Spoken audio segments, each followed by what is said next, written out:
There we go. So the problem that I see today is that 3/4 of people are now overweight or obese, and they're suffering from the diseases that come from being overweight or obese, including cardiovascular disease, diabetes, autoimmune disorders, as well as cancer.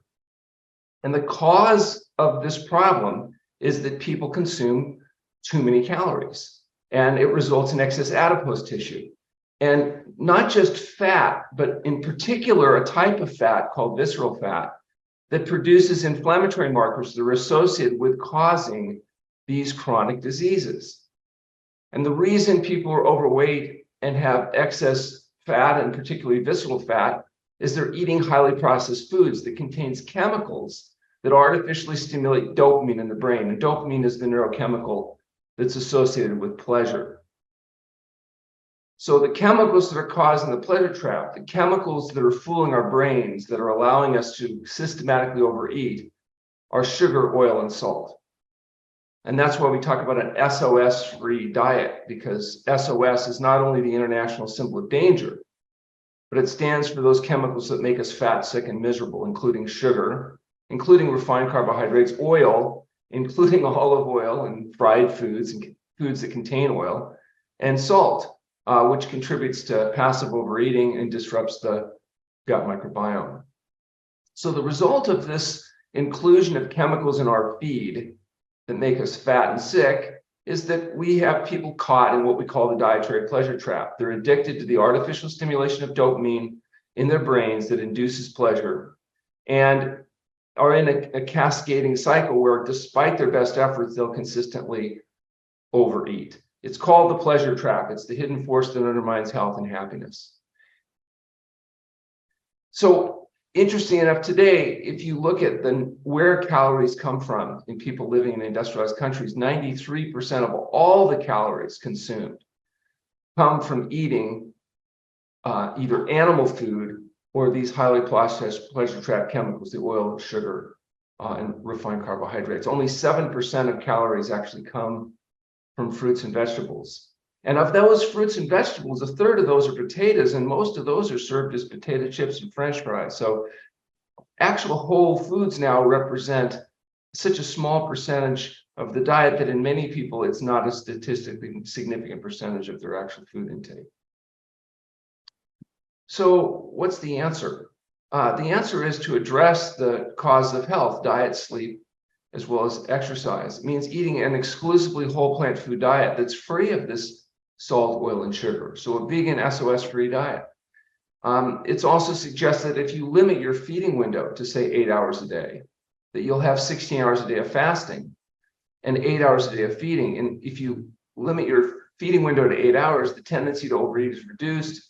And also the benefits that you get from inducing the changes associated with that 16-hour fasting accumulate day after day and are thought to be significant. The suggestion is not to eat 3 to 4 hours before you go to sleep at night, so that you have your final meal, you have a period of 3 or 4 hours before you go to sleep, and then perhaps delay breakfast in the morning until you've had a chance to do some vigorous exercise. That'll give you a period of anywhere between 12 and 16 hours a day of fasting every day. So what this looks like when we talk about a health-promoting diet is fruits and vegetables, so primarily whole, minimally processed fruits and vegetables, whether it's raw or cooked, minimally processed grains, so whole grains like rice and quinoa, not necessarily bread and flour products, beans, limited quantities of nuts and seeds, adequate water. So this would be a whole plant food, SOS-free diet. So how can you escape the pleasure trap and reverse diseases while preserving health? What if you're already caught in the dietary pleasure trap? Well, it turns out there's an ancient practice that's exceptionally helpful at breaking these cycles associated with the dietary pleasure trap, and it's called fasting. Fasting is the complete abstinence from all substances except pure water in an environment of complete rest. Now, there's lots of versions of fasting out there.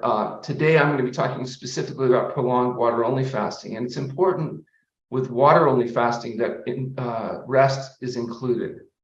And the reason is when you're fasting, for the first 24 to 48 hours, you're burning glycogen, which is a type of sugar storage that's in your muscles and in your liver. But after you've depleted those glycogen reserves, after a day or two, the only place you can continue to get glucose is from a process called gluconeogenesis, which is the breakdown protein. And so if you continue at a high level of activity, the amount of glucose you will need is going to increase, which is going to increase lean tissue mobilization. Whereas if you rest during fasting, the majority of your energy will eventually be derived from fat. And not only will it be derived primarily from fat, but it'll preferentially be derived from visceral fat. The actual ratio that visceral fat is mobilized to standard adipose tissue is about 3 to 1. So it's even more efficient at mobilizing visceral fat than it is in regular adipose tissue as a percentage of fat in the body. So to understand the role that fasting has, it helps to go back to the world of our ancient ancestors and think about how we evolved as humans. We evolved in an environment that's very different than the one we live in today. The environment of our ancient ancestors, or the vast majority of human history, was an environment of scarcity, an environment where it was very difficult to get enough to eat and not get eaten, the kind of biological imperative of life. In fact, it was so difficult to get enough to eat that most people didn't make it. Most humans did not live long enough to reproduce. They died from predation, from starvation, because they weren't successful at getting enough to eat and not get eaten in this environment of scarcity where it was really hard. And dietary excess was virtually unheard of for any consistent period of time. So humans evolved the use of tools. We used fire, for example, to produce heat and light, protection, and process our food for about 500,000 years, maybe more. But it was about 100,000 years ago that the most powerful tool that the planet's ever seen showed up, and that was language. The sophisticated use of language allowed us to accumulate information and pass it on. It allowed us to dominate the environment and change the environment profoundly. This is an image of the modern human brain. And this next to it is the image of an ancient human brain 100,000 years ago. And what you'll notice about these two images is that they're identical. Because according to human anthropologists, 100,000 years isn't enough time for evolutionary pressures to allow changes to take place of substance. So the brain that's in your head today is identical to the brain that was in the head of your ancestors, say 100,000 years ago. Now, if you went back farther, of course, you'd see significant changes. But in the last 100,000 years, essentially, the brains have not changed, which means what has changed is the environment. And this is the environment that you might have evolved in. And in that environment, most of our history, you would have eaten foods that looked something like this. But now we live in a very different environment that looks like this. And oftentimes our food is produced and processed in places that look similar to this picture. And this is an image that more accurately represents the modern diet, people living in industrialized societies. Now, I want you to look very carefully at these pictures side by side. I want you to look and tell me if you can tell the difference. Because what you're looking at there is the reason why people are fat, sick, and miserable. This is the difference that's dominant in how people live. We've gone from eating whole foods, eating highly processed fractionated foods. And those highly processed fractionated foods create a dietary pleasure trap, an addictive response where you fool your satiety mechanisms, you consistently overeat, you develop fat, which includes visceral fat, you produce inflammation and lead to diseases of dietary excess, heart disease, cancer, diabetes, autoimmune diseases, etc. So the way this works is this brain of yours controls your body. And the way the brain controls the body is by producing neurochemicals that stimulate behavior that favor survival and reproduction. So your brain tries to get your body to do things that will favor survival and reproduction. But remember, that brain evolved in an environment of scarcity. And it's the same brain that our ancestors had 100,000 years ago, which means your brain is well suited today for the environment of your ancestors 100,000 years ago. And so that brain is going to give you a reward every time you engage in behaviors that favor survival and reproduction. So if you think about living in that natural world, what behaviors would be most critical for survival and reproduction? What would you have to do to get enough to eat and live long enough to reproduce? That's right, food and sex. Food and sex are the most important behaviors in terms of survival, getting enough to eat, and reproduction. Without either of these, it wouldn't work.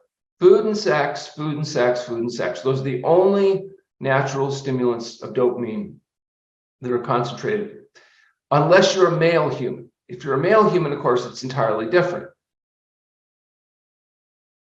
But whether it's sex and food or food and sex, you get the idea. These are the normal natural stimulants of dopamine. But human beings, being the innovative creatures that we were, we discovered that there were ways to stimulate dopamine production artificially, artifactually. And an example of that was alcohol. Somewhere along the way, probably accidentally, some fruit got fermented, people drank it and noticed that it made them feel good. And alcohol makes you feel good because it does stimulate dopamine production in the brain. So it turns out if you keep drinking alcohol, because it's an artificial stimulation of dopamine in the brain, you can actually become addicted to alcohol. We call it alcoholism. And now you're drinking not just to try to feel good, but you have to keep drinking to avoid feeling very bad, which is kind of the hallmark of addiction. And it turns out alcohol wasn't the only chemical that artificially stimulated dopamine in the brain. People figured out there were other chemicals like cocaine. Cocaine, if you take a large amount of coca leaf and concentrate out the active ingredient cocaine, has a very stimulatory effect for dopamine in the brain. In fact, if you compare how much dopamine one gets if they have an orgasm during sex and compared to, say, smoking cocaine, it turns out there's 10 times more cocaine or more dopamine production smoking cocaine than having an orgasm. You can imagine how reinforcing that is. I remember I was actually in Los Angeles some years ago, and I was giving this presentation or similar presentation. And an older woman, probably in her mid-80s, stood up and she said, "Excuse me, Dr. Goldhamer, where would I get cocaine from?" Clearly, that's not the point. It turns out, as we've mentioned, that there are specific chemicals that can be added to food to improve its appeal and consumption. And as you already know, those chemicals include salt, oil, and sugar. For example, if you take rodents and let them eat ad libitum as much as they want, they get to a certain size. Take those same rodents, give them the same food, but add these chemicals to it, they'll gain 49% of their body weight in 60 days. You had birds will get so fat they can't even fly. These are not psychological consequences. These are biological consequences of chemicals like CH12O6, which you know of as sugar. It's interesting that total sugar consumption, this chemical, this white powder, now average consumption is up to 150 pounds a year per person. Now that's significant because, I didn't eat any, which means somebody's eating my share as well. And high fructose corn syrup, I have a heavily federally subsidized version of this material. We've increased our consumption 1,060% since 1986 when it was introduced.